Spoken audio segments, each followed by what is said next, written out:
the growing calls across the nation to defund the police. To end policing as we know it. Off the charts violence in New York City. 11 people shot in just 8 hours on This is Sunday. about the police officers who every single day put on that uniform and they run towards danger when we run away from it. Guns up. Nope. Guns up. Nope. Is it working now? Giddy up. I don't know what's happening right I now. don't either. Can you hear me? Barely. But it'll Okay. work. Well, good Look, enough, I hate guess. technology. I hate technology. You know, it's if I would have just left everything the way I've always done things, it'd be a perfect show every time. But then I get new headphones, I get new microphones, the newest, coolest thing, and you barely have a show because it's never good enough, Mike. It's never good enough. Yeah, But I it's don't know gotta what have it people better. hear. People in the audience. Welcome to the Failure to Stop show, by the way. The epitome of promptness. You know, we're never late. That's for sure. Well, if you're honestly, if you're listening to the show, we're not late because you're just listening when it hits your phone and you're like, cool, the podcast is out. But if you're a patient Wolfpack member on the Failure to Stop YouTube channel and 8 o'clock came and you had your bowl of Cool Ranch Doritos or mango bites, whatever you're eating, I don't know, pretzel bites, cheese, salsa, I don't know what you got going on. And you're like, well, wait a second, where's the show? Well, we're a little bit late, but we're here now live to bring you a night shift, baby. We're here. We are the #1 show where law enforcement meets culture. We have 4 freaking episodes a week right now. The one you're listening to is Night Shift, where we pick topics or stories or guests that would be the kind of information that cops would hang around and talk about together on night shift, whether they agree, whether they disagree, whatever's going on, that's Night Shift, baby. So we're here together, and tonight we have the brown bombshell himself, the Middle Eastern manscaper. I'm not sure what all the nicknames I call him. Hamody, Jasim, terrorist whisperer, is in the house tonight to tell his story. Thank you guys What's for up, having dude? me. Really appreciate it. It's an honor being with you guys as always. Love it. I don't know if you guys are in the chat. We do this live on YouTube. Like I said, let us know how everyone's volume is right now. Yeah. It won't have as much of an impact on the final audio, but we've got some interesting technological challenges, and everyone's super quiet to me, but maybe they're not to you. So we'll just leave it to the audience to let us know if we need to make adjustments, and the underpaid producer can rock a coordination with the overpaid producer, and they can change all the volumes or something. So Yeah, for those of you who are tuning in, I got a brand new microphone, as you saw on my Instagrams. Got a brand new set of headphones. None of it works. Oh, it works. Now I'm going back to this old school. I feel like a 1970s rock star holding the mic. I don't even know how to grip one of these things. Hey, the SM58, baby. That's a standard rock mic for ages. That's a great microphone. It's I've used this phone before, and it's not I great was for told that. podcasting, but it's great for Okay. singing. Oh, So it's you great. got to sing. It's great, but That's not great for okay, I got it. right. It's great for I'm so vocals. confused. I'm No, so so confused. you gotta on this sing now. technology. Oh, I have to sing. Yeah. Okay. You got to sing a song if you're It'll holding make the me 58. sad. That's the rule. If you're holding the SM58 in your hand, you have to sing at least 2 bars of a song. So songs. Hit us, man. Hit us with. Can you take me higher? What's the next line? I don't know. I'm going to be honest with you. Maybe I should do the Islamic prayer. Can I do that? I would love to hear you do that. Is that close? Not even close. Not even close, he says. Unlike Tansey, I respect the terrorist whisper and his life choices for religion and faith. Yeah, I do too. No, you disrespect. Do you know any gospels? You Do should you know be any? canceled. Do you know any real Christian gospels? I actually don't. See, it would be like him trying to sing Amazing gospel. Grace. Do you mean a gospel music? Yeah.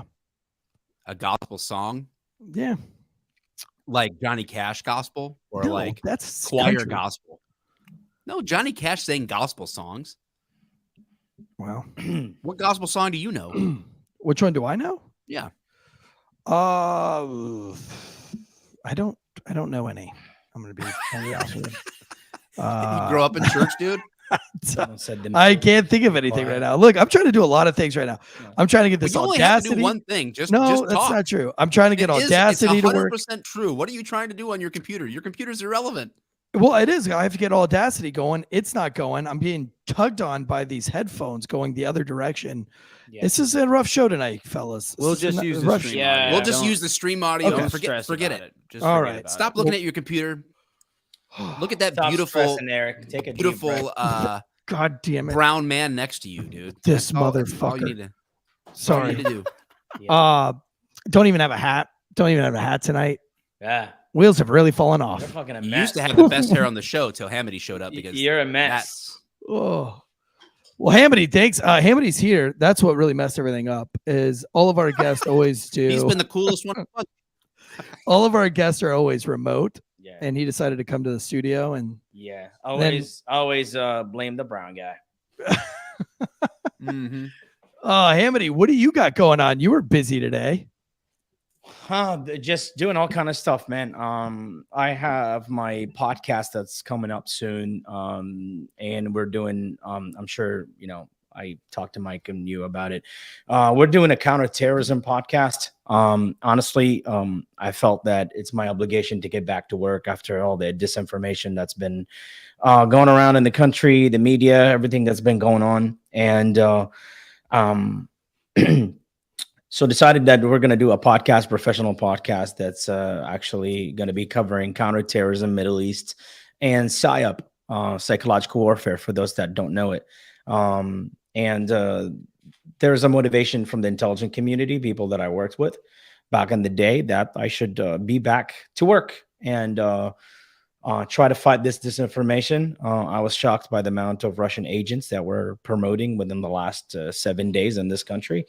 And believe that the KGB has our underwear down in this country, and we need to get back to work. So That- can you? Yeah, That go ahead, just Mike. piqued my interest. Yeah. I mean, I want to hear your story in detail. I Yeah. think, I want to Indeed. people to hear that. But that piqued my curiosity. Tell us Yeah. what you mean by that. That the Russians have our underwear down in this whole thing. As you know, like people, I don't expect the American citizens or the average American citizens or anybody else to understand how the psyop tactics works. We do this in foreign countries. We did this in Syria. I trained people for 11 years of my life to do this in Syria, to do this in Iraq. And when you're in my position, you kind of start seeing where real information versus foreign intelligence information that is influencing our country. And I feel bad because I do feel that our good patriots, good conservatives in this country who love this country, who is not going to try to betray this country under any reason, but somehow someone is influencing them by spreading what's called Russian agenda 100%. And you have to look at through history and look at your situation before you make a decision or make a rational decision. Unfortunately, Americans here in this country are looking at things from their political standpoint. It means it's a Republican versus Democrat, conservative versus a liberal. And that itself, when you're far in the either side, you become an easy tool to be controlled by a foreign intelligence psyop. Unfortunately, you always have to step 2 feet outside of the box and evaluate the information that is coming at you. So in the last few days, what we noticed is there's a lot of Russian psyop that was being pushed in this country to good Americans. And unfortunately, these good Americans don't realize what's good and what's not good and started pushing the same agenda, because that's how psyop works, is to get you to do something that you're not aware of. What's an example of that stands out to you? It's a lot, actually. It's not one or two of examples. But before I say that and go deep into what in depth what the examples are, you have to look through the history of the United States intelligence into what really Russia, how much damage have they been doing into this country, since how long they've been doing this. And when you look into how long Russia has been doing disinformation in this country, they've been doing this since 1920. So the Russians pretty much been doing this for so many years. Their new psyop officers that are doing this right now actually went to a camp since they were teenagers. So these are not just psychological warfare instructors and highly trained operative in the psychological warfare. These are people that go to special camp and only get educated into how psyop works. So these are psyop maniacs that comes out and they're really good at what they do. They own a lot of media reporters in their pocket. This is something more dangerous than the KGB itself, because these people were born, raised in this program, and they know what they're doing. And actually, just in the last few days, the intelligence community we're starting to identify these individuals and what strength and effect they have within our country. And we found that they have built some kind of a shield where if you would attack one of these sources or try to discredit one of these sources, because of this political fight between our political parties, people are so pushed so far that they can't even believe the truth when they see it. It means you can prove to people that this is a Russian agenda that's being pushed right now within the media, within social media, within whatever reporter. And even though they see the truth, they're pushed so far that they wouldn't even believe it. They refuse because it's attached to their emotions. It sounds like Jesse Smollett. It sounds like Jesse Smollett, like he believes his lies so much. I mean, it's not just believe in lies, but you have to understand that you have politicians, congressmen who are falling for this agenda. So look, nobody is going to be able to protect themselves from this agenda unless they know what they're doing. You have politicians that are repeating this, the influencers in this country, the people that actually touched you emotionally because they mocked your rivals. So let's say I'm a conservative, someone that mocks liberals all the time is going to get my attention. And eventually I follow this person. And once I'm all sold in, this person will start giving me what's actually foreign intelligence agenda that they want me to do. And then all of a sudden, everybody else pushes in the same agenda. And that's why you had politicians who were not educated, not smart enough, very young. They might not be bad people, but they made a very big mistake by pushing Russian agenda. Like our Congress member, Madison Cawthorn, is that what his name? Cawthorn? Madison Cawthorn, is that the Congress member? The young kid, 26 years old. Yeah, he's disabled. I mean, the kid is not that bad. This kid is smart. The kid made a very, very immature mistake. He actually pushed something and then regretted it the next day. Now I'm sure of that. And if you go ask him right now, he'll tell you he regretted it.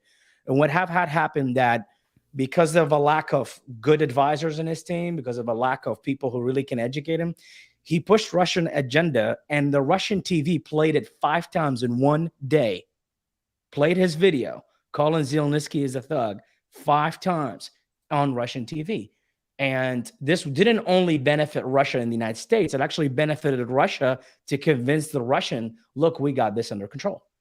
So regardless of where you stand in the political alley, regardless of what you really think, this is not about Republican and Democrat. This is bigger than just America.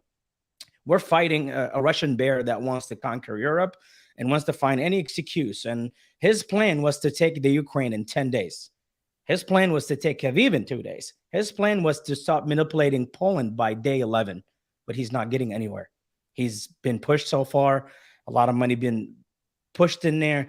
But when it comes to the Russian intelligence and the KGB and how much they have done disinformation, I mean, people need to understand during the election, regardless of what you really think, Russia has invested millions of dollars in social media ads.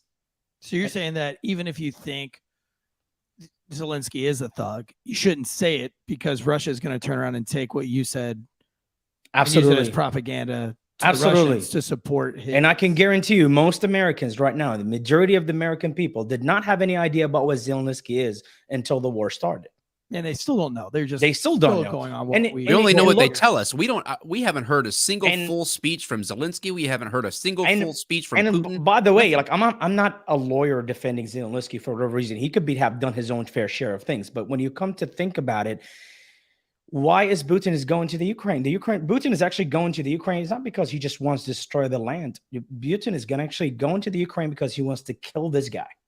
And this guy is actually the opposite ideology, because if you look what Putin did in Chechnya, who actually fought him in 1995, who cost him a lot of damage, destroyed a lot of his 30,000 soldiers who were fighting in there, he turned Chechnya into a pro country who is fighting right now, pro-Putin country who's fighting in his side.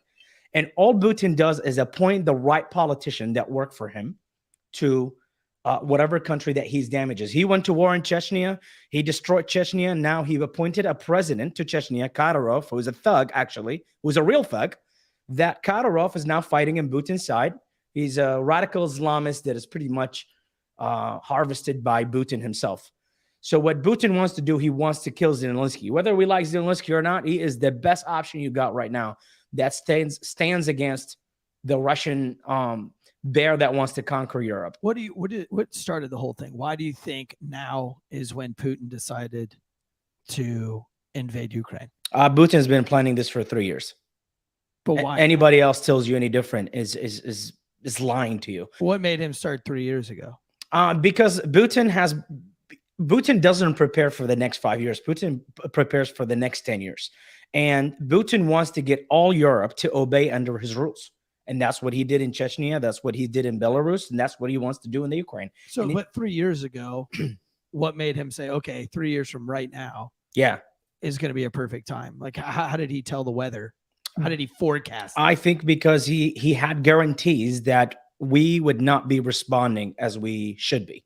I think he has secured himself that this was the right time to do it. So he prepared for it to make sure that we're prepared for it. And you know what? He proved it to me by actually getting the amount of people that are started pushing against the Ukraine, started calling the Ukraine all kind of names. A lot of people started thinking of the Ukraine as Nazis or whatever it is. I mean, look, when you look at these things, they might not be a lie. There might be a problem there within the Ukraine, but the Ukraine is not really that bad compared to what Russia wants to do. Ukraine didn't even do anything to Russia, didn't even, they actually smart enough to say, look, we understand that we're not going to be part of the NATO. We just need you to get out of our country and leave us alone and let us run our own politics. But that doesn't work for Putin. Putin actually wants to manipulate every single person in Europe. And there's a proof of that most of the American people has not paid attention to. India just signed a big oil deal with Russia, buying Russian oil. And that's exactly what all this war, all this manipulation, all this destruction, all this fear that he's trying to spread is to get people to sign contract with Russia. India just turned around. One of our biggest allies for the United States just invested in Russian oil. What about the connections? I think for me, one of the distrusting things about this is how deep the connections may or may not be going with Hunter Biden's connection with Ukraine and the money he was setting aside for his dad and that connection. How much of that plays into this in terms of how can we trust that Ukraine is a side to be on? I mean, any innocent people involved in Russia or Ukraine are the real losers in all of this. But yeah, as far as the Ukrainian government goes, knowing how those connections to our administration would run deep, how do we ascertain whether or not there's just a simple bias because it's in the best interest of the political elite to support the Ukraine? I'm not saying that, whatever that's in this guy laptop or whatever it's in his life, whatever he has done is not true. He has whatever it is happened. But I feel the timing of this information coming out to the public is actually part of distracting. So I feel like whatever issue that's popping up right now, whether it's about Hunter Biden, whether it's about anybody else, whether it's about gas prices, it's all distraction from the real thing that's going on. And I can guarantee you that the U.S. government is well aware of these tactics. The U.S. government is actually not worried so much about what people think anymore. They're more worried about the bigger problem. And a lot of people were angry because influencers were in this country were influencing every decision the government. And that's the point of the Russian intelligence, is to get the American people to influence every decision the government has to make. It means the government is not comfortable enough to make a decision. There's so much problems popping out, media issues coming up. So the whole pressure our government is having right now, it's from its people, from our people, from the American government. And because we're so all over the place, we're so divided. And it kind of shocks me that people are willing to stand, not knowing, willing to stand with Russia over their country because they hate their political rival. But when you go back to the real reason why people hate their political rivals so much, I'm not saying that this is only in conservative side, because Russia has invested millions of dollars to keep people divided. And that means because there are influencers in the conservative side that are doing this, there are also influencers in the other side of the aisle that are doing exactly the same thing. And this becomes a fireball that's going to be kicked back and forth, and it's going to keep a wall in between people. And it's actually preventing Americans from thinking outside of the box, which is a very simple thing that any human being should be able to do. Well, that's a modern day take on this situation from what could reasonably be called your expert opinion. So talk to us about where all this begins. Let's take it back to when you were a gleam in your daddy's eye, or whatever they say, when your dad found your mom. Little Hamody comes into the world. Tell us about your upbringing, your life from like earliest things you can remember, and how do you get from being on a podcast, in 2022, thinking from your anti-terrorism experience about a major situation like Ukraine and Russia. Work us up to how you have a framework for even interpreting these things now based on your past. I mean, prior to my life being as an intelligent asset, as a former military guy working for the agency, I was living in this propaganda. Saddam, North Korea, all the other countries, China, communist countries, are so good at propaganda that I grew up pretty much with what's called a propaganda, psyop propaganda. We had only about 2 media channels on Iraq at the time, and we were allowed to watch a movie once a week as a country. When you say as a country, you were allowed to watch a movie once a week. If you so they only broadcast a movie once a week. So if it was Saturday at 3 p.m., if you didn't tune in, you missed the movie. It was actually at Friday from 2 to 3, and that's all you got. And that's what they broadcast. It's not even long enough for a movie. And usually the movie is actually vetted and checked out if there's anything in it, and completely checked out, and that's what you watch. And usually if the president, Saddam at the time, or his son or anybody had a meeting, that movie will get caught and they'll broadcast the meeting or whatever they're doing. And that's a common thing in a third world dictatorship kind of country. And to me, look, I didn't understand really much of my life, what really was around me. I felt this was normal. This was like the normal life. And until I went to prison, and then really I saw what the real government is like, what that country is like. And I was just like another citizen that didn't know what was happening. And I was a kid. I did not understand a lot of things around me. And once I went to under Saddam prison, my life changed. My views, everything. How did you end up there? Like what? Actually, I walked out of middle school, and I had cash in my pocket at the time, like a little bit of cash. It equals absolutely nothing in American dollars. And I wanted to buy myself a shoes. I could collected money in my pocket from holidays, and I got pulled in by a police officer. And when I say police officer, actually, I'm not comparing it to American police officers. American police officers compared to police officers in my country I was born is like Americans are angels compared to that. They won't call you sir when they pull you, for sure. So he pulled me on, and he asked me if I have any cash in my pocket. There was a common thing the regime members take once you're in a pocket, and I end up cursing him, refusing to give him my money. He searched me, found the money, and end up cursing him, and end up throwing me in a police car with 2 guards. He was a member of the Ba'ath Party, just a down political party, and wrote a report that I was trying to assassinate a Ba'ath Party member while on duty. And I went to prison being treated as an enemy of the state, not as a 12-year-old child. And when you go to these camps, they're like a concentration camps. You go in there, they make you sign and all the report they wrote, and then they take you in there and they torture you to give confessions. At the time, I was only 12. I did not know what the opposition rival parties in that country, what the enemy of Saddam's are, and perhaps I have heard names I never heard before. But whatever, every time they hit me, every time they tortured me, I had to sign on papers. And they had rooms in there. They were actually taking it from an old Roman torture book. So in every concentration camp, in every prison, secret prison like the one I went to, there was rooms that were meant for torture. And they were taken from an old Roman book, torture book, that the government, the Iraqi government at the time, have bought and invested on. So would you describe like up to that point in your life, like 0 to 12? Yeah.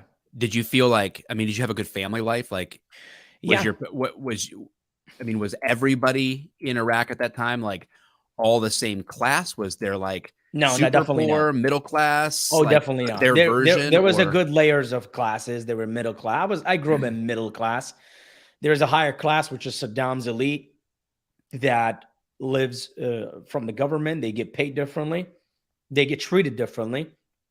And there's the middle class, and there's the really low-level poor class that can barely make it through the day. And when I talk about that, you're talking about Iraq was under sections during the 90s.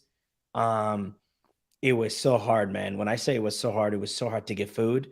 If you look at my pictures, anybody that get my book, look at my old pictures.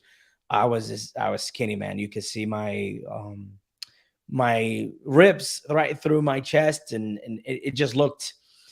We were miserable, man. Like during the sections, each person was allowed to eat 1 spoon of rice a day, and that's all we can get.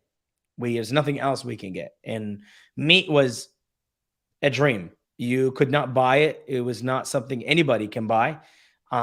So there was replacement for proteins. They used different kind of vegetables like eggplant, whatever, it's just to survive. And I remember that I went through years of eating 1 rice spoon as a meal, and that was it, all you can get. So they used to actually make a soup, and they give you bread, and you just dip the bread into the soup, and that is your meal. That's how you get your meal, by eating a lot of carbs.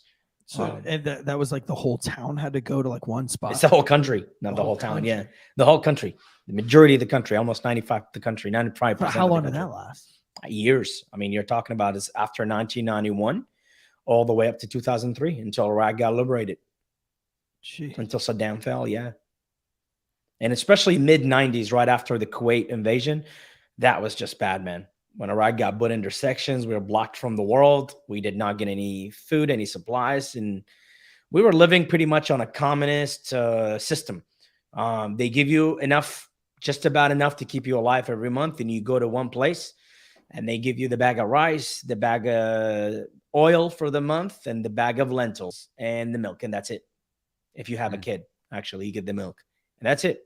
Did you have a good relationship with your parents? I mean, like they were, as far as all the difficulties, was your home life a stable home life in terms of like? No, I mean, everybody was stressed. Everybody was scared. Parents would not discuss anything political in front of their kids, because anything gets out, you can get executed. Ba'ath Party member, which is Saddam's political parties, are almost like intelligent assets within every neighborhood. People listening. People don't even dare to trust their own spouses or own wife or husband. It's a scary world, man. And we had a saying in Iraq. It says a pen can kill you before a gun does. And what it means is that someone can write a false report saying you're anti-government. The government not willing to investigate or make sure you're anti-government. The government doesn't even want to take risk. They'll just kill you immediately. So some people have pencils on their side pockets, and they can kill people with it because they can write false report. And that was all happening in the 90s during the Gulf War. All the way up until 2003, man. Do you think that's what's going to happen in Russia now, since they're blocked from the world? I mean, the Russia is definitely a similar country to what Iraq was like, except that the Russian KGB, man, it's a way higher level of intelligence. And look, I said that earlier. A lot of Americans need to realize the Russian KGB almost recruited what almost became an FBI director. Google this. Robert Hansen was a very top level agent in the FBI who was supposed to be counterintelligence against the Soviet. Himself was recruited by the KGB and was given information for so many years. And the guy was so high in the FBI, he was almost one step away from becoming an FBI director. So if you think it's yourself, before you get angry, before you disagree with me, don't use your emotions, don't use your political affiliation, and just think about it. If they have the power to recruit someone at that level, can they have the power to change your mindset or control your thought through an influencer or a social media Instagrammer that are not making any money, never practice law, but somehow pushing influence 24 hours a day to you and your family and your kids and your friends and your brothers? And you just have to wonder, where is this guy making his money? How would you even identify them? Like if someone's like, man, how do you determine who on Instagram is someone that is likely being leveraged to pass propaganda? Great question. It's a time period is when they activate them. Just because they're spreading slowly, they can be detected. But this Russian-Ukraine war, it changed the game. And that's the time frame, because that's when they activate every single source they have, because they need it. They need to put that pressure on the American government. They need to put that pressure. They need the American people to stay confused. And if you would notice, which I have made a voting poll on things to really understand how people are feeling about things. Majority of my audience, my thousands of followers, have reached out to me and said, I'm confused. I don't know what to believe anymore. And that just goes to show you that the Russian psyop was successful at what they do. And they activated all their influencers within the last few days. And those influencers were pushing this propaganda because they are influencers that are working for the Russians. The others who are pushing it, it doesn't mean they are Russian agents. They could be great people. They could be good people. But they are, it's like a fireball they create and they kick and they see who kicks it. And once people kick it, the more people kick it, the further it goes. And that's how the psyop works. In the psyop world, we have done the same exact tactics we have used in Syria, the same exact tactics we have used to, it's very, Mike is a very powerful tactic, very, very extremely powerful. Imagine we use this tactics to make Arabs less anti-Israel in Syria, and it worked. And look at the historical conflict between Arab and Jews in the Middle East. You say we, you're talking about the United States. United States, clearly, as a government, as an agenda, as whoever was the president at the time during my time. Use this to reduce the anti-Semitic hate in the Middle East. And look, this was one of the most historical conflict, difficult to do that. And they did it. They were successful with it. And they made it work. And, you know, psychological warfare is a beautiful art, man. It's almost like it's like a martial art. You learn all the techniques. You learn what works and what don't work.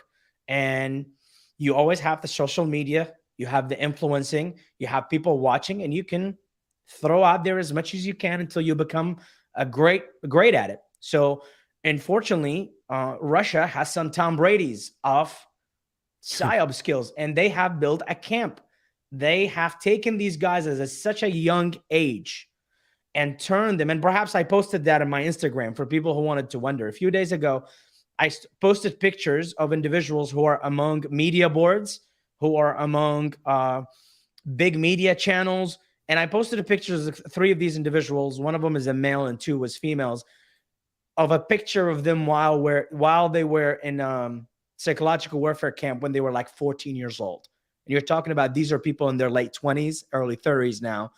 And they've been doing this their whole life. So this is what I mean by saying you are dealing with Tom Brady's of psychological warfare, and they know what they're doing. And I think they've been successful on getting our American people to push this agenda, getting a Congress member of ours, my own state, to push that. And then they played it on Russian TV 5 times. I mean, look, man, when you're an American politician, regardless of what you think, and I have nothing against this kid. I liked him. I think he was great.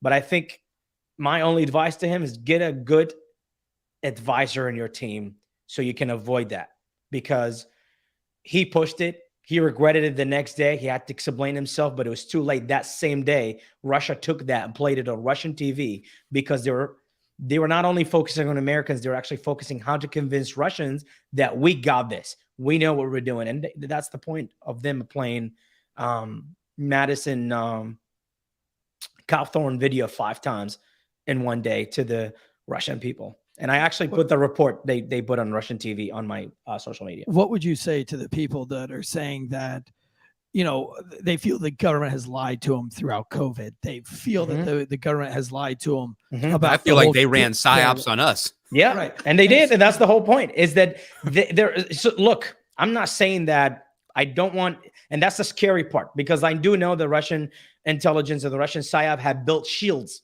and body armors in front of every single thing.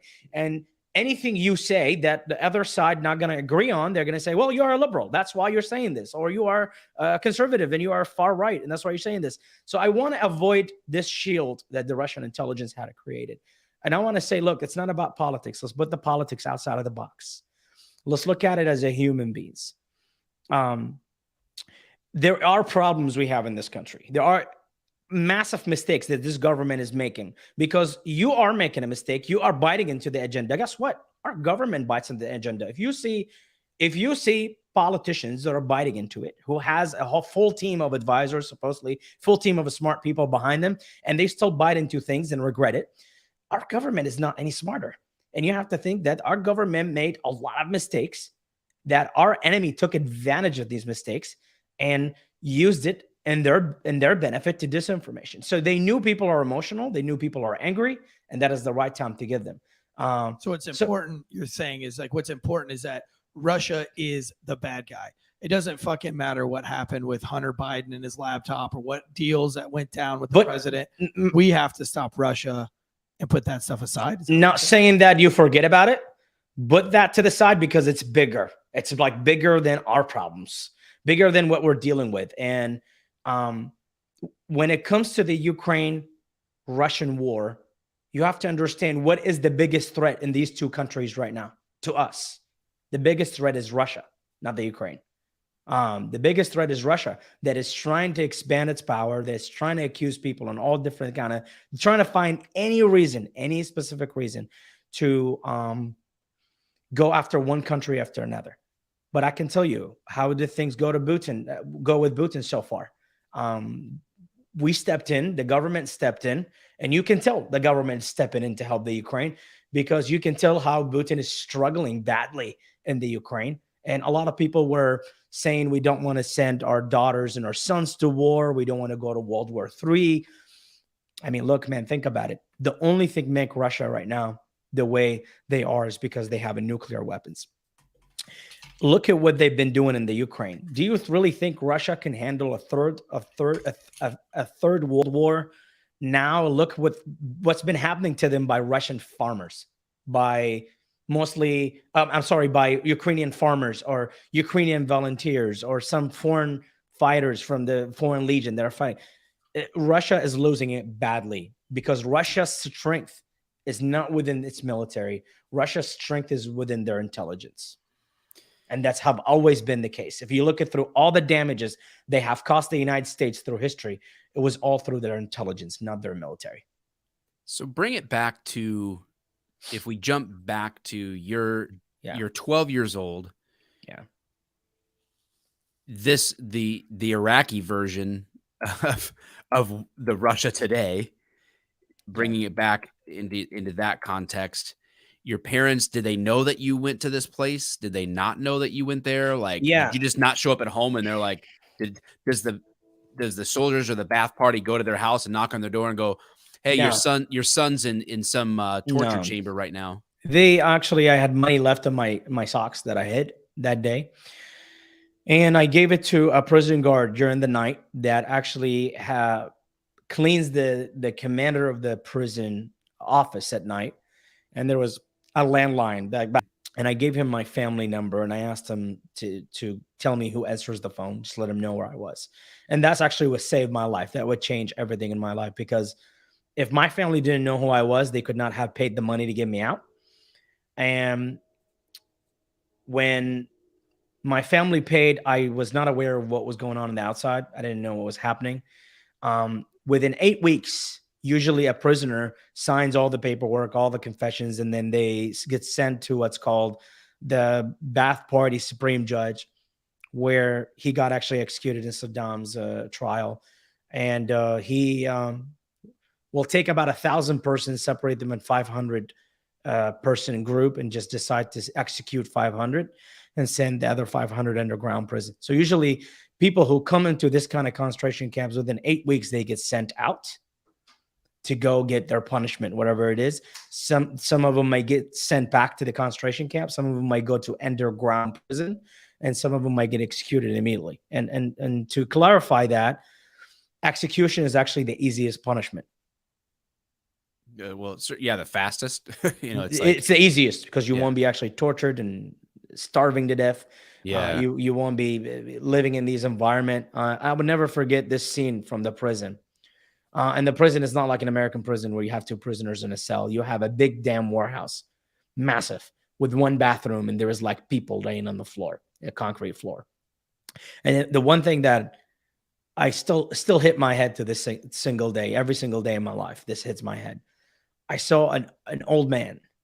He was literally probably around his 70s, and he was bald. He had no hair at all, and he had a lighter in his hand. And he kept during the night turning on the lighter and pointed it exactly at his head. And I didn't understand why he was doing that. And I asked one of the prisoners, I said, why is he like burning his head, basically? He said, this person came here about 20 years ago and he was normal. And he's not anymore. From being tortured and being hit to the head and being... only God knows what they were doing to him. Just the room itself that I went to was a red room, and they hang you from upside down with chains like a butcher store. So if you see it, you would think you're in a butcher store. That's not a human existence. It is, and it's all old Roman techniques that they bought in a book and they implemented and they built these rooms. And it just goes to show you that it's a government that was so invested in torturing its own people. And you had no choice, man. This was the environment. And maybe these are the things that motivate me to be who I am today. And how did you end up? How long were you in that situation, and how your parents paid to get you out? Because about of that 4 phone weeks. call, or? 4 weeks, yeah, that I was in there. And when I got out, I didn't know what was going on. Usually, I be taken to the left side of the prison where I get tortured. It was the only day that I was asked to go to the right side, and the prisoners were saying goodbye to me through the prison bars. The windows actually in the prison were like probably about the size of your hands. So you can see people from very small little halls. And I just thought that was it. I got taken from that side of the prison. Usually they will have handcuffs behind your hands, tied up on your hands so hard. They will have chains on your legs, and you're being treated like you're some dangerous operative that's against the government. And I got taken to the right side, and the same slide gate that I entered the compound opened. And when it opened, I saw my dad, and my dad was outside of that gate. And How was he able to get the kind of money that would have been necessary to all get my you family out? have contributed to it. Grandparents, uncles, aunts, people sold their gold, horses, and whatever money they had. And they paid quite the money, big thing that my family didn't own that kind of money at the time. And when I got out, I didn't say a word. I was quiet. I saw my dad, and I just really went silent. I didn't have the power to create a word from my lungs out. And the same slide door closed, and I never saw that place again. And I walked out. So when was it that you? What happened after that? 12 years old. And, I was just lost and didn't know how to like apprehend of what was happening to me. And when I went home from there, actually, all my life was different from that day until Saddam fell in 2003. I avoided all trouble. I went from being an A student to failing in school. I didn't have any interest in going to school, and I just did my thing. And I stayed inside of the house. I didn't socialize as much. In 2003, when I opened my door and I saw an American soldier standing there, this was my opportunity, and this was my table turn right there. And this was where my life changed. I'm curious from, I know that Tansey tossed the call to prayer in the story when we were promoting you being on the show, and it did make me wonder, what was the role of Islam and your faith as a child growing up? How did that play into your time in that prison, if at all? And then post that, like, what about the journey of how, because one of the ways that I feel like people cope with suffering and difficulty in life is to frame that in terms of faith, seeing a bigger purpose or a bigger thing than themselves. How did that, or does that play into this whole sort of like story arc for you? Honestly, after everything I went through in that prison in the first week, I just didn't believe that I was going to make it out. I would lie to you if I tell you I had hope in getting out. And it wasn't much for me as faith. It's just I was in shock for, what environment I was living in. And I just figured that my life would end at 12 years old. That was it.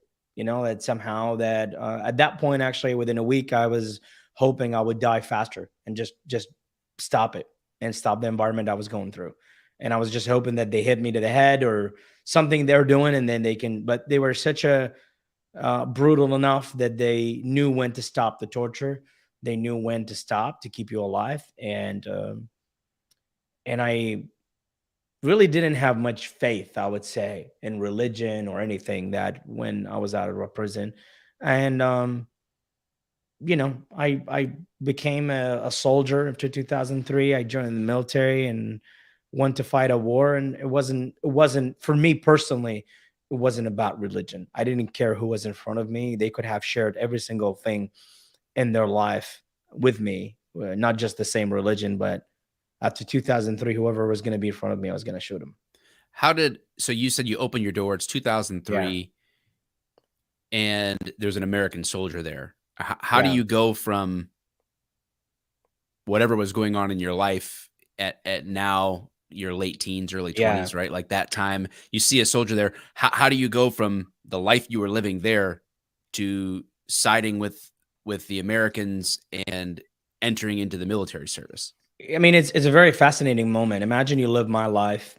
You never seen anything different. You open your door and there's a white dude standing there.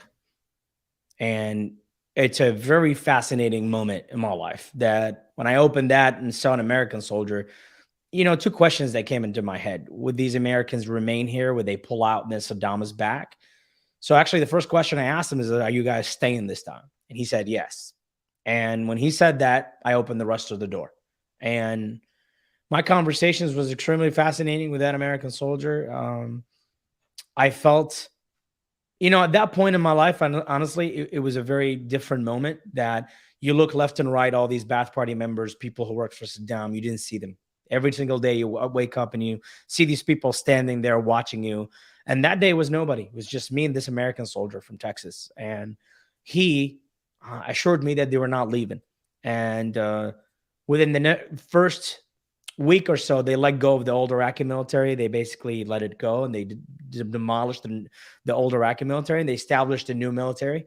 And they made an announcement because we didn't have a TV at that point. We didn't have anything that was working at all because Saddam TV, everything went down.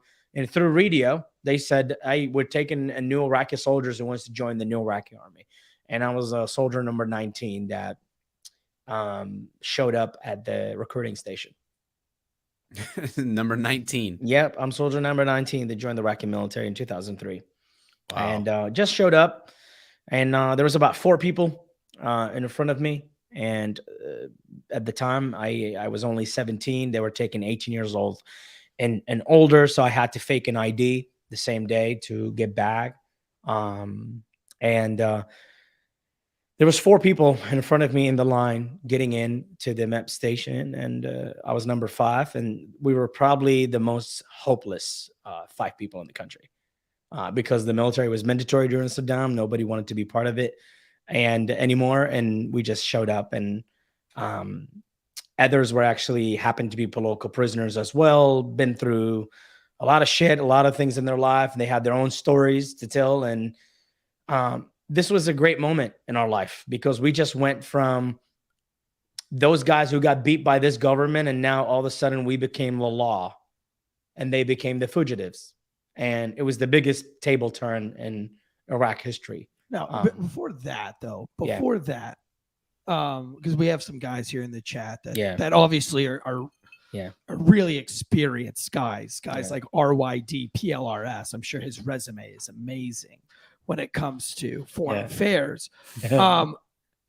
But what made you revolt against the government? What made you so determined to defy the government at that time? And were other people in defiance of the government, or did everybody just kind of go along with what was going on in the government? You mean when Saddam was still in power? Yeah.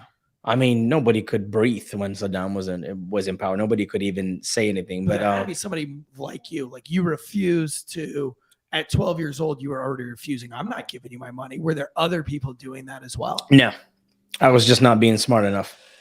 The truth is I refused to give my money because it was so hard to buy a shoe. When you live under sections, things that are so easy to get right now in your life became almost next to impossible to get. I put so much money over time period just to try to buy myself what's called a used shoe, not a brand new. We didn't have anything coming from the country. The country was already under sections. So I had to basically put money together so I can buy myself a shoe, because I walk to school. I'm not a member of an elite family that can be dropped off front of the school by a military Mercedes because they work for the government. I had to walk every single day, and life was rough, man. So you knew the government obviously wasn't right, but you couldn't say anything. You couldn't even talk to yourself about it. And you just kind of put your head down. But things were different in 2003 when Saddam actually fell, and people started just to really figure out how the world works, because we were so blocked from the outside. We didn't know anything, man. So we didn't even know what brand of clothes out there, what a brand of things. It was our first time seeing cell phones in our life. It was first time hearing about things called the internet. We never seen that before. And just people took a little bit of time to figure out what's around them. What was your first, because how long were you in the Iraqi army? So I spent in the Iraqi military from 2003 to 2008. What was your first years? Because I mean, I guess the fighting was probably pretty intense. Yeah. In the early 2000s, the beginning of the war. Yeah. What was that like for you?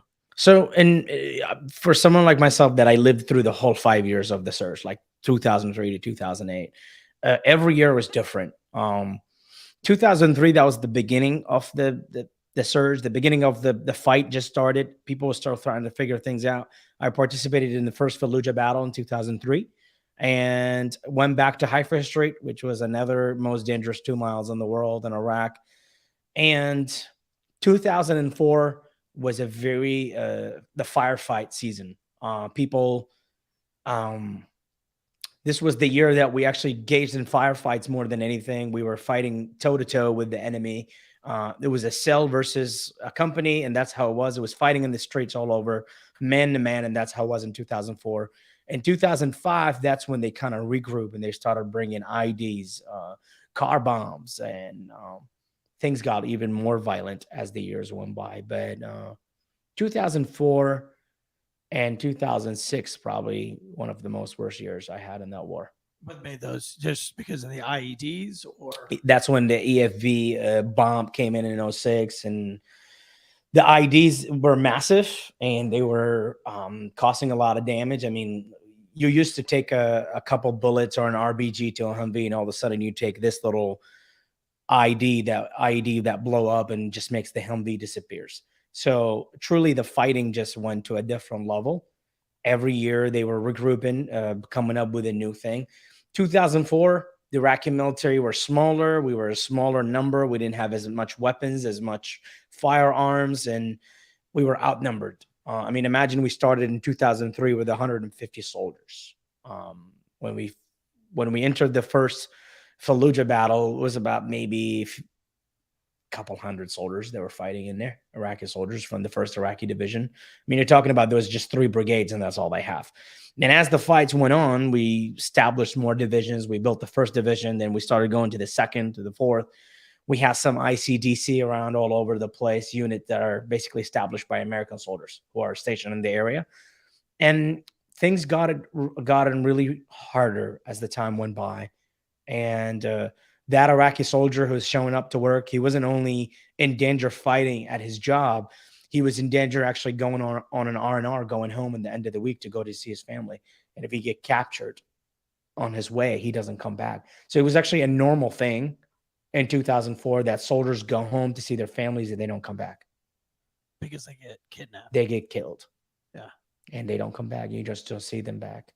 Jesus. Yeah. And then you figured out they were executed somewhere because their families shows up at the base looking for them after a long period. And at that time in my life, I just never went home.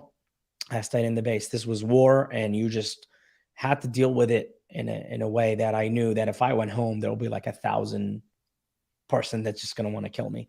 So I just stayed where I am. And in 2004, I got pulled with my brigade. We went to Haifa Street, and Haifa Street was actually in the middle of Baghdad.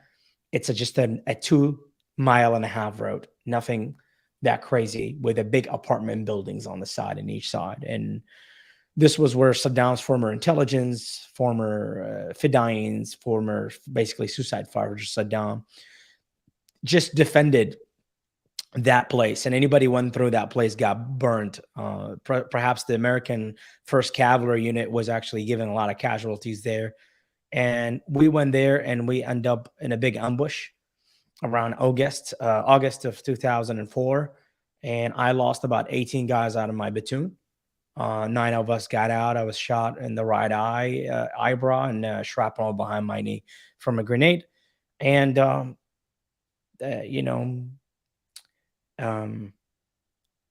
was a big decision making that we had to do that day, that you're either going to quit, go home and get killed, or you're just going to stay and fight you were outnumbered.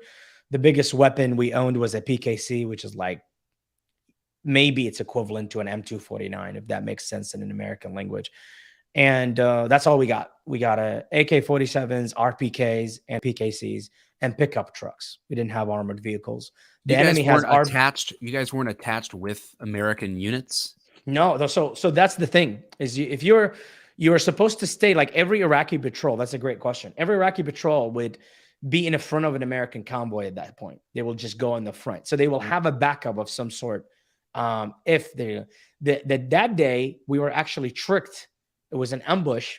They kidnapped people from the Iraqi recruiting center who was supposed to like fill an application, and basically executed 25 young Iraqis who were just applying to join the military, left their bodies at a specific place in the end of Haifa Street. So my actually platoon was supposed to evacuate the bodies, take them to the morgue, and their families can go pick them up. And that was my job that day. And that day, a big famous terrorist who led all these operations in Haifa Street named Sayyid Hisham, who was a former Republican Guard officer trained by the Russians during the Iran-Iraq War. He went to Russia for training, and he specialized in ambushes. So his goal was to capture an Iraqi soldier in uniform, because killing the civilians who are applying to join the Iraqi military was not powerful enough. So the propaganda would be much more stronger if they actually kill a soldier in uniform and show that to people. And then Al Jazeera and Al Qaeda started broadcasting that video. So that day, unfortunately, among the 18 guys that I lost, one of them was my platoon leader. He was a young lieutenant, 24-year-old, just out of law school. And he got captured alive after he ran out of his ammo. We got separated into 2 different groups. The first group that was behind one of the bridge columns in the end of Haifa Street, none of them has made it. The lieutenant was captured alive. He was injured, shot, and still alive, still move, and ran out of ammo. And we don't know what the reasons are, because we were pinned down in a different section ourselves. And we heard screaming and celebrating during that firefight. We didn't know what they were celebrating exactly. We were being pinned down, and imagine you were being shot with RPGs literally every minute in that clock. They had RPG 7s, they had RPG 12s, they had a very different. They were more than we are. There were about 150 of them versus 29 of us. It was a tough day, man. And days like that are. So what were they celebrating? It was actually the beheading of our lieutenant. So when I Captured actually, in the middle of the fire, I was fighting on basically what looked like a beach on the river, on the Tigers River, and it's under a bridge. And that's why we were pinned down, because the bodies we're trying to evacuate was all in the bottom. And they placed them there because it's a low ground and they had the high ground above us. And at the time we didn't know what was happening, and he was actually on the traffic light right under that bridge, basically, where we couldn't see him, and they beheaded him, and they actually tied him up to the traffic light. So when Jeff Morris, the author of Legion Rising, who actually also wrote his book, he was the QRF commander that came and got us out in Haifa Street. Amazing individual. And he wrote actually in his book his side of the story about trying to break the ambush from the outside, which is another massive challenge. If it wasn't for him and his heroic actions of the 1st Cavalry Unit that broke that ambush, nobody was able to break that ambush. Perhaps Iraqi QRF that day had about 17 people got shot, and the QRF commander himself had a 3-bullet in his back trying to break into that ambush, and he made it out. He couldn't make it. So when Jeff Morris, Captain Morris at the time, Lieutenant Morris, I'm sorry, he was at the time, he was a platoon leader. When he got out of the Bradley, as the Bradley gate went down, the first thing actually he saw was the body of my lieutenant being tied to the traffic station. And I didn't see it until I actually got evacuated out of the place when the 1st Cavalry Unit made it. And I got up the hill, and as soon as I got up, I was bleeding from my right eye. I was shot on the eyebrow. Had a shrapnel that hit me, and I was looking through my left eye, and I identified the uniform and the body, and I couldn't see a head and top, and and he didn't make it. Tough day. 24-year-old, was just married, out of law school, joined the military, and and that was a horrific. So you go from all that, and then you finally get picked up. Yeah. And I don't want to tell your whole story, because I want people to go and buy the book. Yeah. But long story short, you go from that to being an intelligence asset to the American government, and that's where the story really picks up for you. And I think people should realize that my life as a soldier is very separate from my life as an intelligent asset of a guy who's spying. I mean, I got promoted to a command sergeant major the next day after that battle, and then I went to what's called the Iraqi Hamody, the equivalent of the Iraqi Pentagon. And that's where the U.S. intelligence were looking for someone of my qualification, spoke the language, had the same motives, and I just happened to be just the right guy at the right place. And I got recruited by the U.S. intelligence actually in 2005, the following year, and I became an intelligent asset who works every single day as an Iraqi soldier, as the command sergeant major of the MOD.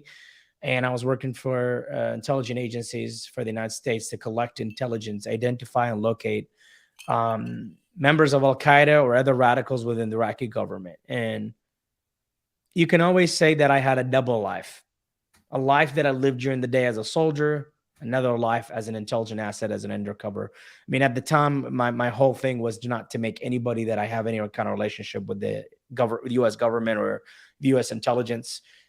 This was a very dangerous game to play in Iraq at the time, because in Iraqi law, that if you communicate with foreign intelligence during any foreign intelligence agency, you get the punishment of execution. So, or members of Al-Qaeda can get hold of your families and rip them off in part. So this wasn't fun when the U.S. intelligence have approached me about working for them. I thought about it. Even if I die, I could cost people more to die. Going down that road, you just knew that there were no going back. There was no way you're going to make it out. And for me, I was already in a war. I can't go home. I'm stuck inside of this building, and it's a war zone that just craziness going on outside of the wire. And here I am collecting intelligence of members of Al-Qaeda, the Islamic State, Naqshbandis, Battle Corps, Iranian operatives. And that's where really my education came from, is understanding the dynamics of terrorism in Iraq. And people always think of terrorists just like Al-Qaeda because it's too famous. They did 9/11, so they just know about these radicals. But it was so much more than that. You have about, I can't even count how many terrorist organizations. Perhaps some of them you just had not to even worry about because they weren't even in your radar. You just didn't care about them. We had like the most dangerous terrorist organizations at the time was Al-Qaeda, who was coming number one. Number two was the Islamic State, which is now ISIS, was also a player at the time, was led by Zarqawi in 2006. We were able to airstrike and get rid of them. And you got the Iranian operatives within the Iraqi government, who's actually trying to conquer the Iraqi government and trying to collect as much intelligence as possible. You got the Mahdi army, you got the Battle Corps, and he just goes on and on, man. So for someone like myself who just went undercover and start building a database of all bad individuals and bad actors within the Iraqi government, within the Iraqi military, and things just got further and further, because you were not only just identifying terrorists within a specific place or specific area, you're trying to find out where they get their money from, how they utilize fundings, how do they get hold of government fundings. And in 2005, I was able to locate one of Al-Qaeda biggest operatives in Garma Fallujah that was fighting the Marines at the time.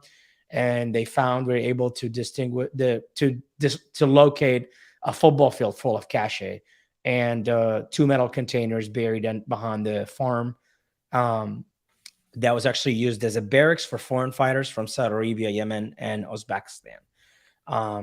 So this was one of my biggest hits in my career, is locating Saad Dalemi, who was a member of Al-Qaeda, and making it extremely effective in Garma Fallujah, where 1,200 Marines have died in the Anbar province. So this guy was about 5 feet away every single day for about 2 months in front of me, and nobody knew who he was. And I was able to. How were you that close to him while also simultaneously being in the military?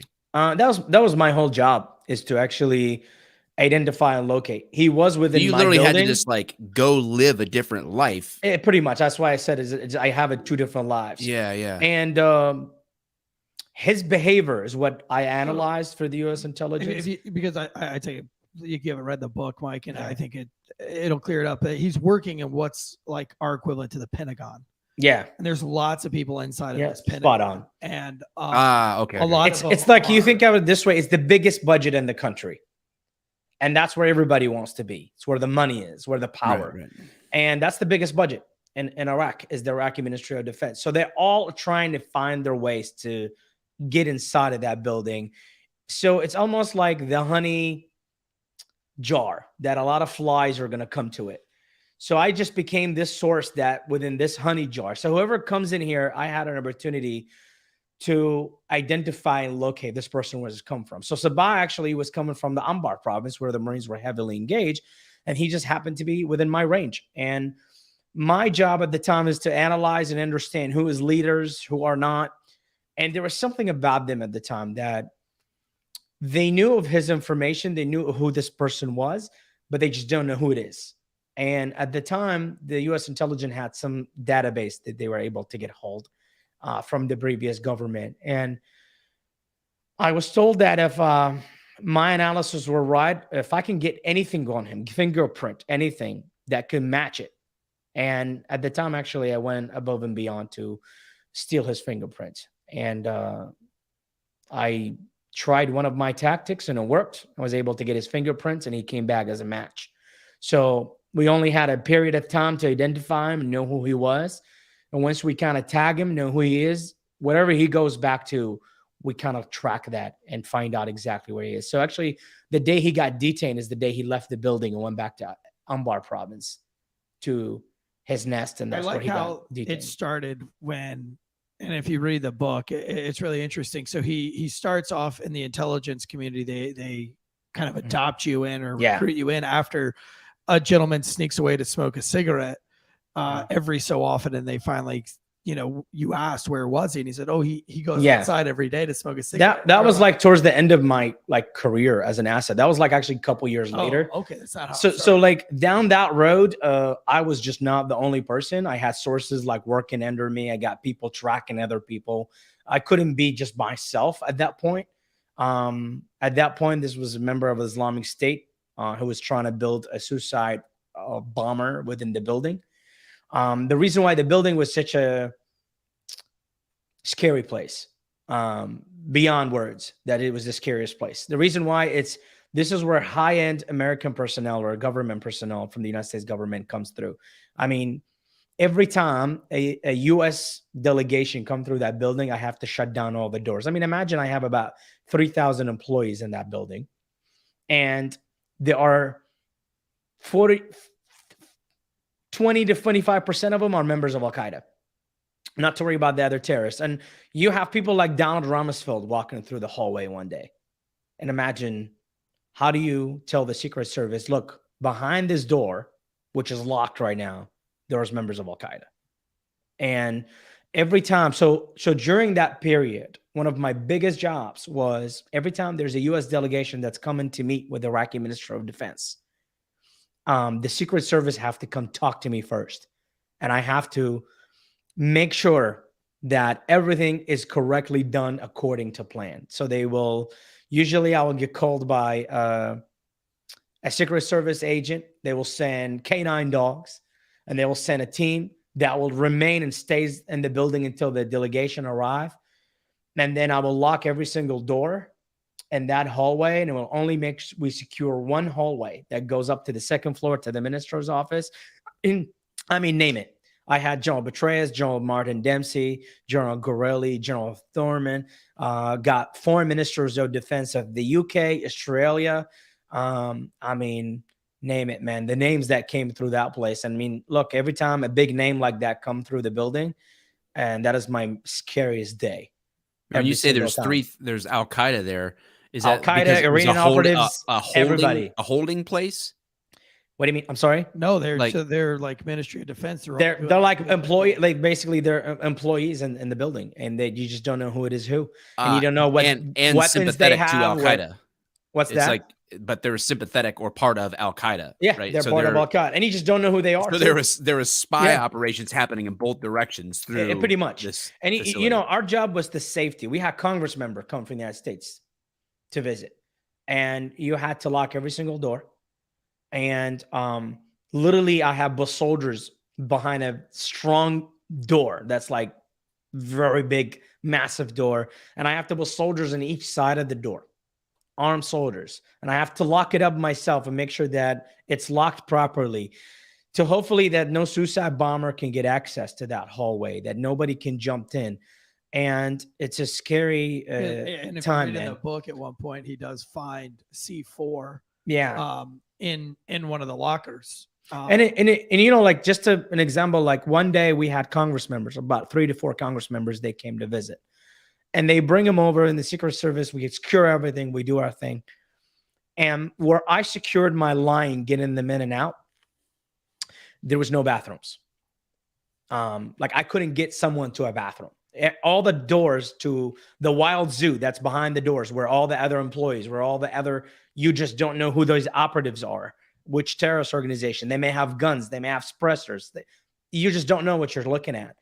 And I'm waiting outside of the minister's office as this meeting went on, and just waiting in there with the Secret Service agents, inside, outside, canine dogs, best security measures you could ever imagine. And the door opens from that meeting, and it's a Congress member who said, "I need to go to the bathroom." And it was probably the longest moment in my life that I was silent for a while. Is trying to think, how can I get this guy to the bathroom? And what required me to do is to open one of these doors, to the wild, basically the other side of the building, where this could be operatives, Al-Qaeda, Islamic State.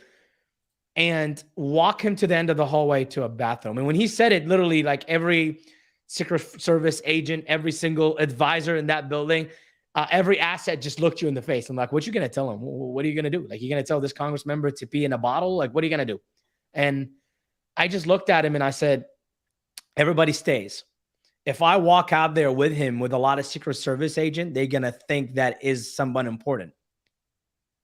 So I actually asked everyone to stay behind and not move and not give him that important look. He was wearing a suit. I made him take off his jacket and walk down the hallway with me, just me and him. And he looked like just some civilian advisor that worked for the department, for the State Department, and walked it through. And as he's talking to me, telling me all about Iraq, what he has seen so far, he went to the bathroom, and all I said to him, I said, you have about 1 minute. I don't know what you're doing, number one or number two, but 1 minute, you're out of this bathroom. We're walking back to the gate. And he went inside, got out, walked him back in there and closed the door. And then it's just everybody, like I looked at the time, everybody had no blood in their face. And the most dangerous trip to the bathroom ever. Yeah. And literally I passed by rooms of individuals that I have doubt that may be Al-Qaeda. And they just looked and they just saw a guy with a button shirt and pants walking with me. He didn't look that important. He don't look anything important. And perhaps I just didn't want him to look that important. And there was no one there with him, no security. So they truly thought like he was just some random American advisor working for the State Department, that there's no important to him. And it was just scary for me. And thank God the internet there was not as big at the time. So they couldn't really just Google or anything at the time to figure out who that guy was. And everything worked well. And that was just one of my normal days in the MOD. And how did you make it over to the United States? In 2008, when my cover got blown, after finding the suicide built, taken out of the building, my identity got compromised, and one of my intelligence sources got assassinated. And at that time, every terrorist organization in the building had put their differences aside, and their number one agenda and number one mission at that time was to get rid of me. And at the time, I was probably one of the hardest asset to assassinate because I lived in the building. I was a soldier. I was armed. I have a circle of soldiers that were around me, and I don't go home. I don't get out of the wire. So they try to put and utilize every single efforts they can to get rid of me. They have used government pressure. They have tried to get me out of the building, saying the Iraqi government wants to talk to me about certain things. They try to accuse me of war crimes. Everything they try their best to get me out. They knew I was supported by the Americans, and it was a scary months of my life, because you operated for years against them as an intelligent asset, them just looking at you as an Iraqi soldier walking around, and then you have these months you're walking around the building and they knew you were a U.S. spy, and it was scary. And they sent their message by assassinating one of my teammates who left the building and was shot in the head after 14 minutes with 2 bullets in the head. And that was it for me. At the time, the U.S. intelligence were listening to their phone calls. They were listening to everything that was going around. And they knew that my life wasn't going to be worth anything staying in that building. And my cover was done. And I had to evacuate and leave the building immediately. And it was hard. It was a tough moment in your life, because you're leaving everything you know.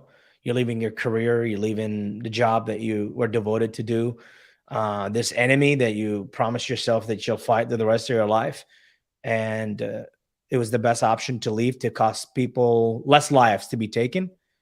And I was the target. And the moment I was going to be out of that building, people, can live and survive. So I had to tell my soldiers I was going to see them in 5 minutes. And I left the building, and I never. Did you come straight to the United States? Yeah. Really? Yeah. What was it like when you got here? I mean, being that we're a cop show, do you have any cop stories? Oh yeah, definitely. Somebody mentioned. So there's two cop stories when I arrived in the United States. So when I arrived in the United States, there was an intelligence officer waiting for me in JFK. That took me to his house, and then I got sent to a safe house in Washington, D.C.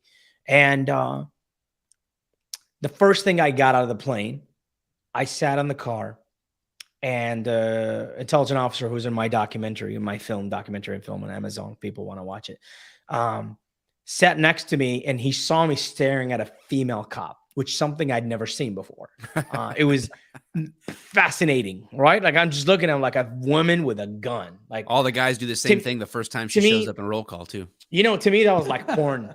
You know, seriously, like, to me, that was like watching porn. I was just looked in there, and I'm staring at a female cop standing in there, and she was like a state trooper. And he looked at me and he said, look, he goes, if anybody, any people like that, any person like this, a female or a male, who are dressed like that, which is a police officer, if they ever pull you over or ever they talk to you, they ever say anything, you will only answer with yes, ma'am, yes, sir. And I would never forget that. That was the first thing he told me as I sat in the car next to him. And I was wondering, I was like, why? Why would he say that? Like, what's the problem? And I think he was scared because I was coming from a very hostile environment, that if someone approached me, I might run away, I may react differently, I may try to disarm them, or I might try to do something stupid that I'm used to doing in Iraq for where I was.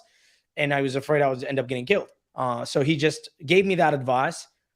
And then my next cop interaction is, because I was an intelligent asset, someone arrived in the country, I already had a green card, which means I immediately can go buy a car. I had a Social Security and a green card in my hands, which usually takes a year for an immigrant to get. And I went and bought a car within like few days. I was in the country, and I don't even know how to freaking drive in this all highways. Nothing, man. I literally went and got my license, and I bought a car. And in Virginia area, if anybody from Washington, you know, like DC, Virginia area, they got, I think it's what used to be called Route 66 or something. And it's in the mornings, I think until about 9 a.m., it's like HOV lanes, you know, like you can't, you know, have. So I didn't know in the test what the HOV, obviously it's one of the questions I failed, what HOV stands for. And, you know, someone who's been blowing up, shot, coming in this country, I come in and I pulled into an exit to get on 66. And there was a cop actually with his car outside of his police patrol car standing right in there. And he just looked at me, and I put the window down. He said, sir, you realize this is an HOV lane. And I don't know why, because maybe watching too much Jerry Springer, that's when you think of America. I don't know why I associated. Was that the 1 hour of movie they gave you in Iraq with Jerry Springer? It's scary. I don't know why I associated HOV with HIV, because in Iraq, I'm serious, they broadcast America as like the land of AIDS and HIV. So I got confused, and my thought that was these roads, people who have HIV cannot be on the road. And that's really what I thought. And when he said, sir, you know, this is for HOV lane. When I heard the letter HIV V, lane. I associated with HIV. So actually I had all my medical paperwork in the car with me, like all this x-rays, the medical, the blood that was done for me before coming to the country. And he said, sir, you realize this is an HOV lane? And I said, yeah, but I don't have HOV. And he just looked at me and he goes, no, what I'm saying is this is an HOV lane. I said, yeah, but I don't have an HOV. I'm completely healthy. And I pulled all my medical report It's my and I handed him over blood results. And I still remember his face. Like, his face was like, what in actual fuck this is. And I handed it over, and he goes, did you just leave some party or something? I said, no. He's like, are you under the influence of alcohol? I said, no, I'm not drunk or anything. I said, here's my paperwork. I'm completely healthy. I can totally be in the road.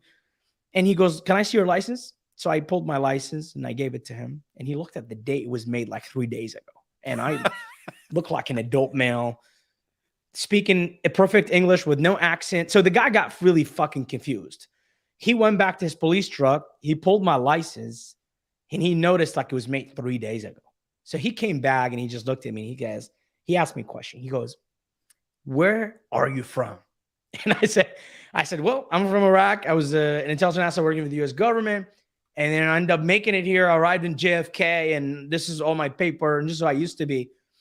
And he goes, do you realize what HOV stands for? I said, yeah. He goes, what does it stand for? I said, it stands for people who have the HIV disease, right? They can't be. And he goes, you mean HIV? And as soon as I said yes, he fucking fell on the floor. He laughed so hard. I think that guy was happy to retire afterwards.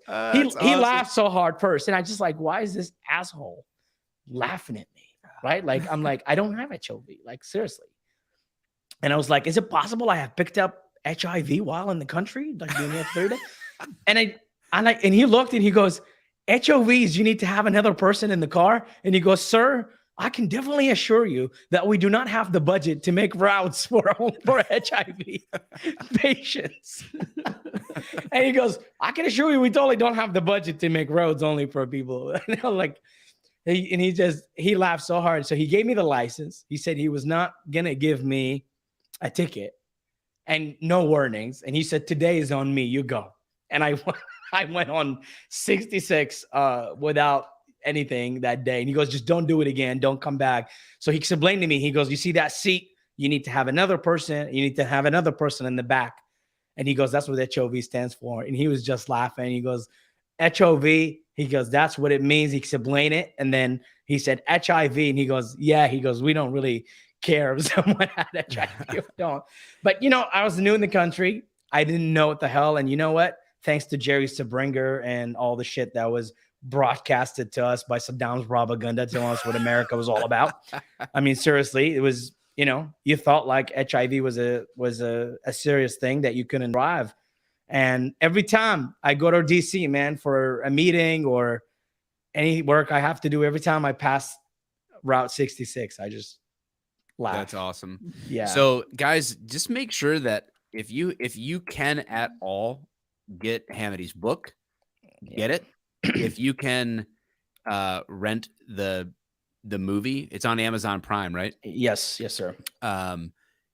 Make plans this weekend to catch up with his life. We obviously in our short podcast, we can't cover everything.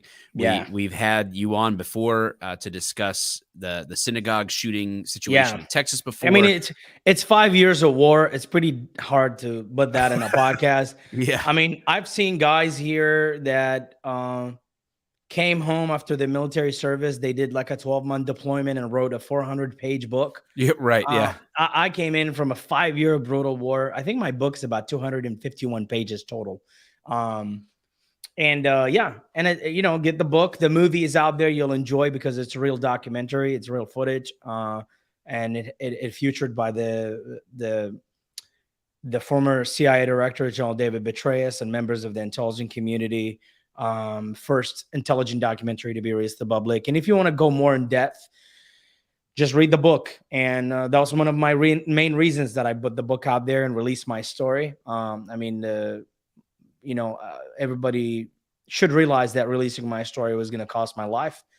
But I want people to get educated. I want people to understand their environment. And I want people to learn from this. And I'm very, very thankful. There are a lot of young Muslims who were influenced by my story and were able to join the military. Some made it to the Special Forces, some made it to 101st, some are trying to be in. And you know what? In the Muslim community, we do need a patriotic figure. We need that heroic figure because after 9/11, our reputation, unfortunately, because of these bastards, gone into the ground. So we needed that heroic figure for the Muslim community to, for especially Muslim Americans to look to someone or be part of this government, be part of this military, be part of this country, and be an amazing tool to fight terrorism everywhere in the world. And so you've got a podcast coming out that's all about counterterrorism and terrorism. Yep. What is the name of that show? So my show, it's coming up soon. We're actually just undecided on the name yet. The show will cover counterterrorism and Middle East and Iran. And we will be actually bringing former Al-Qaeda operative, current MI6 agent in there that actually, as a guest. It will be a great duel because I'm a good guy that became an intelligent asset. He was actually a real radical, real bad guy that that became an MI6 agent. And what we want to do is we want to fight terrorism from our homeland, and we want to fight the ideology. And we understand that there's a lot of work needs to be done, and we can secure our country and secure the world from our own position. So why not? It's almost what you guys are doing to promote and to protect cops' life, to protect people and educating people how to deal with cops. And it's the same thing in counterterrorism. We're trying to educate and have people understand so that the propaganda, Al-Qaeda or the Islamic State put out there could be filtered, and we could protect people and we could save people's lives. And especially when it comes to Islamic terrorism, our biggest fear is young kids between the age of 16 to a 21-year-old. And that is the biggest number that Islamic State, ISIS, was able to recruit in the recent fight in Iraq. So we just need to, or all over the world, we're able to recruit people from Germany, Netherlands, Belgium, France. And, in counterterrorism, our fights never end. And it's bigger than just educating on relationships between citizens and police officers. For us, we're trying to save lives, and we save lives by educating. So I'm putting myself back on a mission to open up those portals and share what we have in the intelligent community with people, because the public deserve to get the education they need. I appreciate you coming on, dude. And guys in the chat, if you've been watching live, there's a lot of people who we kind of opened up this dialogue about your take on the Ukraine-Russia thing from your experience. And guys, don't discount that. There's a lot of people in the chat that are kind of like, well, they've got their mind made up about Ukraine-Russia, as though watching it's kind of interesting because you're actually proving the point that if you're only consuming the media that's given to you, you're missing it, because everyone is playing this game. Everyone is playing the psyops game. So it's not quite as simple, and that's why we like having you on to kind of shape look, this. as I said it, I made that clear before. I knew this shield. I know that they will accuse you, the other party or the other side of the aisle are ready to accuse you of things. All I'm telling people is step outside of your political box so your emotions are not affected. Not someone could hijack your emotions, and just think about it. Really, what's the best interest? This is not about us deciding whether the Ukraine is a better country than Russia. This is us fighting Putin, who is a nasty former KGB officer who has a similar mentality to Hitler, that wants to conquer a continent and make people do things they don't want to do. And all I'm saying is, like, put 12-year-old kids into prison. Pretty much. And he done it. And he done it. Look, Russia's been the fucking bad guy in every movie since I was a kid. You know what I mean? And like the fact that some people, like, I don't give a shit. And again, about Hunter Biden or Joe Biden. If there's a reason to go fuck up Russia, I'm all in, dude. I've been since right before. Listen, I've been ready to fuck up Russia. Let's be honest. And I know whatever we're saying here is not in any other show, and I know that guaranteed. Yeah. And it's fine if people disagree with me, because what I'm trying to do is I'm trying to get people to think outside of the box. And look, we haven't done that much damage to Russia. Russia has done us a lot of damage in this country, man. Putting Americans against one another, putting millions of dollars in social media ads, setting up rallies. Google it if you can't see it. And you have to ask yourself one question. When you step outside of this political box and leave your emotions aside, you have to ask yourself, who are the Russians agents right now that are trying to affect me, trying to affect my environment, trying to change the air for me? And you just have to, you can't be emotional, because if you think only your political rivals are the agent of foreign countries and nobody is on your side then you are following your emotions. And the truth is, there gotta be people you admire. There gotta be people that you listen to, or you gotta be people. You can't just follow and call the other side sheep. If you're following a certain influencer because he's affecting your opinion, because you might think this influencer knows more about it than you do, what I'm saying is don't underestimate your intelligence. In this era of time, you can go to sources, you can vet information, you can search. And when I'm saying search, don't go depending on articles written by a guy who never left his basement. Go find real information that are being out there that are Wikipedia, or real information of historical things that you can understand that this is not disinformation. This is not something that you might share or push that would work in Russia's favor. So look, all I'm saying is there is a lot of, no disrespect to anybody here in any way, there is a lot in the last 4 years, or maybe 8 years, I would say. I'm sorry, 6 years, I would go. In the last 6 years, we have a lot of these social media figures that came out of nowhere. I mean, look, Mike, I know you're a former police officer. I know Eric is a veteran, a combat veteran, and a former police officer who's been on the street, done all kind of things. So when I talk to you guys, I do know your credentials and background. And I know who you guys are because I can pull your background checks.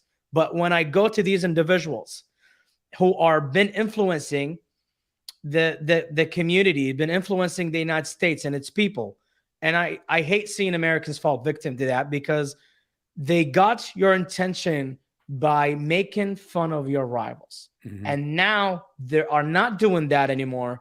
They are been activated. They've been going really aggressively. And it's hard when you see the truth and you see them pushing Russian agenda, and that because you love them too much, you're emotionally attached to them. It's hard for you to believe they're Russian agents. So if they're not Russian agents, if they're not pushing Russian propaganda, take yourself out of the box and ask yourself, who are the Russian agents then? Who is it? And that's the question.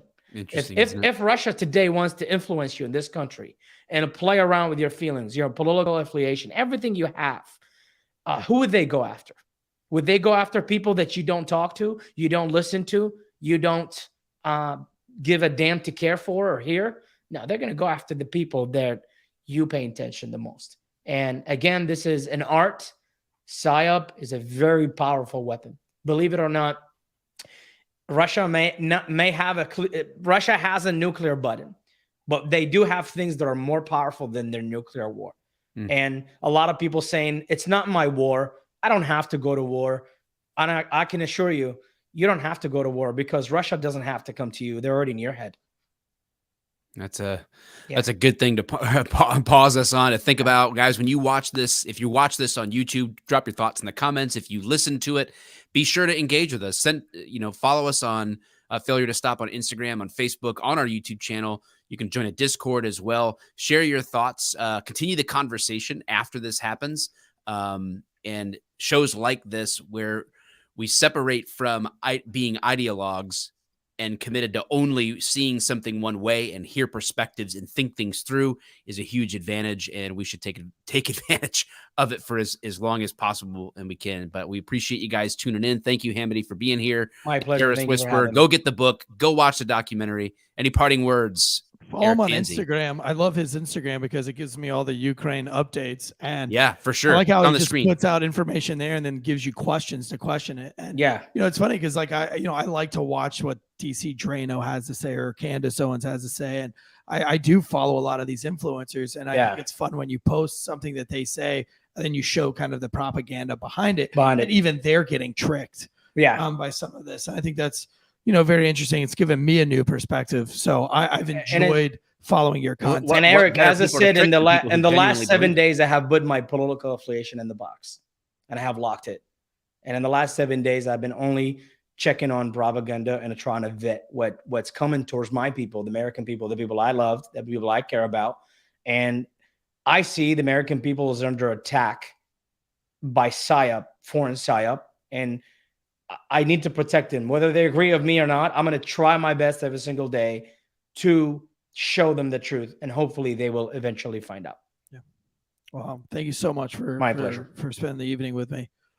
Thanks, everyone, for viewing. Thanks to those that listen to the show. Hey, if you like it, if you felt like we added value to your life, to your ear holes, go drop a rating on Apple Podcasts, on Spotify, wherever you listen. Share the show with your friends. We can't stop. We won't stop. Guns up, giddy up, everybody. See you at Last Call on Thursday, my friends, with Tansey. Cheers. I'll have a new microphone. Maybe. Yeah, you'll figure that microphone out by then. Maybe. See you guys. See you.